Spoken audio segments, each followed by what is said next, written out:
It is no secret that within recent history, DC has had a terrible track record at keeping up with their movies, whether that be keeping movies consistent within one universe or simply just making good films. And probably the biggest problem this studio and this IP has faced over the past couple of years is interference from the studio and production hell. Now, I was originally going to make this video off of David Goyer's canceled Flash film that was supposed to happen in the early to mid 2000s. But what caught my eye and what got me a little more interested instead of just doing that was how many Flash movies have been planned over the years and how many of them have been canceled over time. The amount of writers, directors, producers that we have had attached to a Flash film within the past 20 years is astonishing. This character has to be known as the character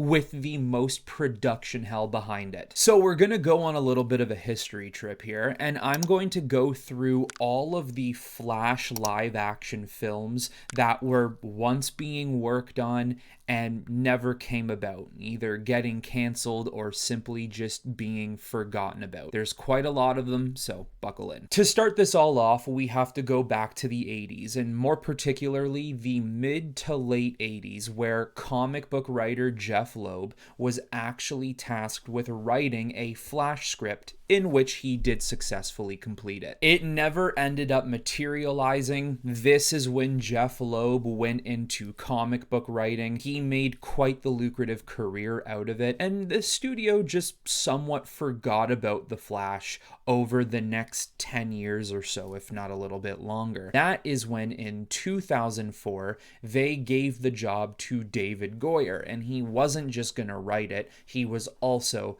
going to direct it. At this point in time, he was just getting around to finishing Blade 2, I believe it was, with one of his stars being Ryan Reynolds. And here comes an actor who has now played Green Lantern and Deadpool, and he was supposed to be playing Wally West Flash in this film as well. This film was gonna have no connection to the Nolan Batman movies, no connection to Brandon Routh's Superman Returns. David Goyer did go on record to say that the Flash was one of his favorite properties of DC, and that there is so much rich history to choose from with the character. I believe Professor Zoom was going to be used as the main villain, with Barry Allen being the supporting character and Wally West Ryan Reynolds being the main character. It's also said that the vibe he was going to specifically go for was very similar to Sam Raimi's Spider-Man 1 and 2 with Tobey Maguire. Goyer finished the script of this film in 2006, but there was essentially no word of moving forward or literally any other detail on the production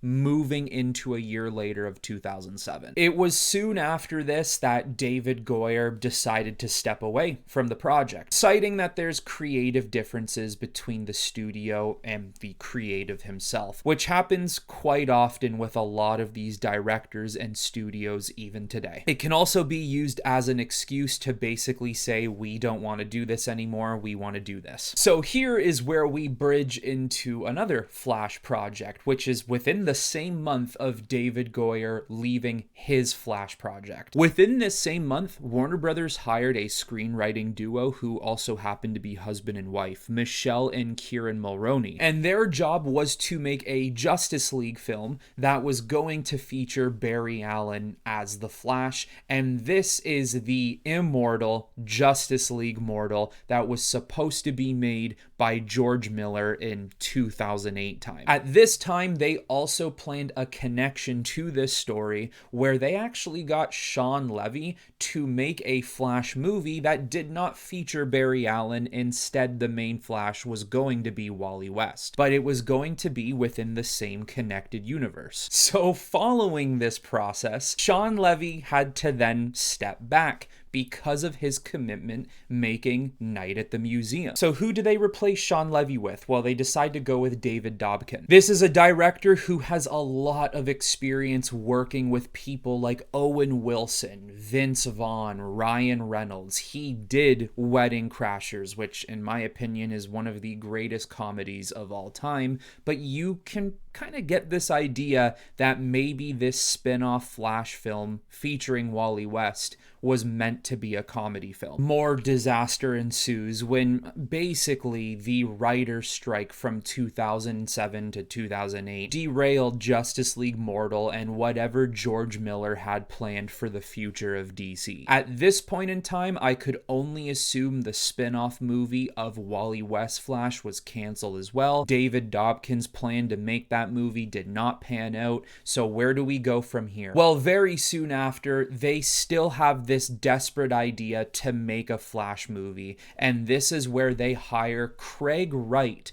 to script The Flash. Now, I'm not very familiar with his work. I don't know how he would have made this Flash film, but it really doesn't matter because once again, in 2008, it gets derailed by the writer's strike. At this point in time, Warner Brothers moves in Batman producer Charles Roven and the oh-so-illustrious Geoff Johns. So obviously, they bring in their own treatment, and they use Dan Mazeau as the screenwriter for this film. Dan Mazeau is best known for Wrath of the Titans, and most recently, Fast X.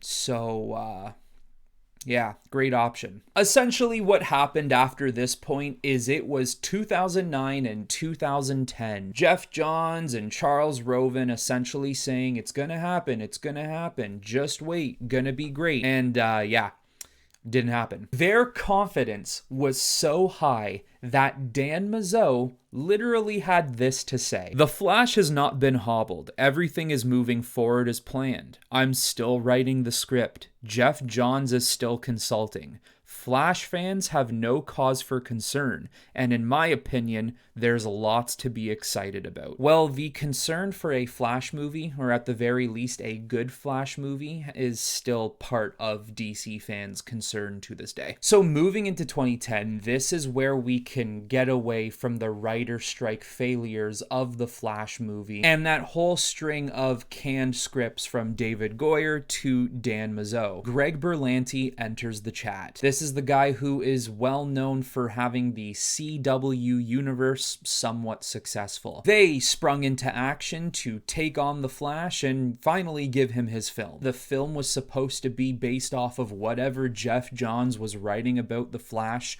in current comic books, and it was announced that 3 years later, in 2013, this movie would finally have a release of 2016. So 6 years after their 2010 plan of making a Flash movie. Now, obviously, this film was set up for failure when they decided to choose the writers of Ryan Reynolds' Green Lantern movie to be the writers of this Flash film, so that inspires no such confidence. What then happens after this is yet another canned Flash script in which Greg Berlanti would then a couple years later actually make a Flash for the CW, and I will give credit to them even though I'm not a fan of it. It lasted 9 seasons. Now, here ensues even more chaos and ridiculous studio interference. By the time Batman vs. Superman and Suicide Squad roll around, we get so many different people come into this Flash project. Now, of course, we see Ezra Miller's Flash in both Batman vs. Superman and Suicide Squad. So Phil Lord and Christopher Miller, who are best known for 21 Jump Street and the Lego Movie, get the job to make a Flash film. Pretty solid choice, if I might add. They wrote the treatment for the film, and a director named Seth Grahame-Smith was supposed to come in and direct it, but of course in 2016 left because of creative differences. This film was supposed to release only a couple of months after 2017's Justice League, and well, yeah, of course that didn't happen. With the departure of Miller and Lord because of their own scheduling conflicts, they retained the script. So where do you go from here? They bring in Rick Famuyiwa, who starts to completely rewrite the story and go through his own draft of this Flash movie. He's even present at the 2016 Comic-Con alongside Zack Snyder, James Wan, Patty Jenkins. Not even 4 months later, this guy quits. And why?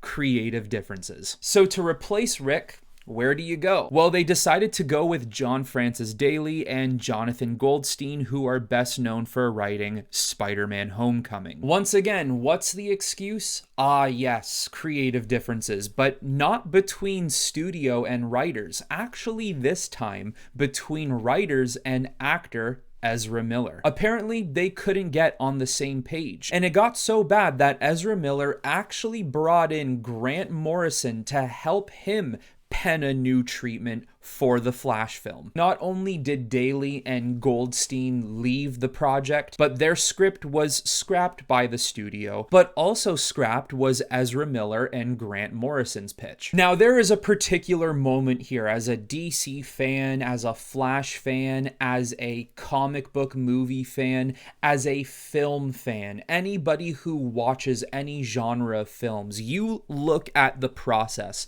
that this film is going through. The failing history that this particular movie and the character of Flash has had over the past, and you start to ask yourself, why? Why do I care anymore? Why should anybody care? Every Flash film they have tried to make ever since the 80s has always been in a production hell. What is the point of this? Scrap the entire idea. Well, at this point, this is where they get Andy Muschietti to come in to direct the film and Christina Hudson to write the script of the movie. You don't need to watch the full film to understand the mess that it was and to really know what the movie has to offer to you. Anywhere you go, the majority of people who talk about the film, the writing is bad, the CGI is bad, the acting is bad, the action sequences aren't that great. It's filled with nostalgia bait. It's just unfortunately a film that got caught in a dumpster fire of studio interference and production hell, and this is what you get. This is what you get when you plan a Flash film and don't let creatives create. You leave future directors and writers and producers to pick up the pieces that are still left over from the last regime and expect them to make their own vision from those crumbled pieces. You go through all of this back and forth, all of these changes, all the different directors and writers, all the people that other people decided to bring in to change a script or to change the story or to change the direction of which this film is going. You do all of that and you can't truly expect the final outcome to be a good one. At some point, Warner Brothers should have just let it go. Let the Flash rest for a little bit, and in due time, you could try again when maybe you have a good head on your shoulders, which Warner Brothers just never has in the first place. So there it is, a super convoluted and complicated history of what it took from the 1980s to get all the way to 2023's Flash film. Over 30 years of trying to get a 2.5 hour Flash film off the ground. I'm sure within all these years, there are probably somewhere out there other writers, other directors, other people in the industry who had some sort of hand in these movies, and just media outlets don't really talk about them all that much. I'm sure there are so many other people involved with all of these canceled and messy projects that we still don't know of today, or like I said, it's just really not that public. But guys, let me know in the comments down below what you thought of this entire history of just trying to get one Flash movie produced. And let me know if you know any other details about this massive mess and other people who might have been part of this entire butchered operation by Warner Brothers. But with that being said, guys, I hope you all enjoyed the video, and until next time, I will talk to you all very soon.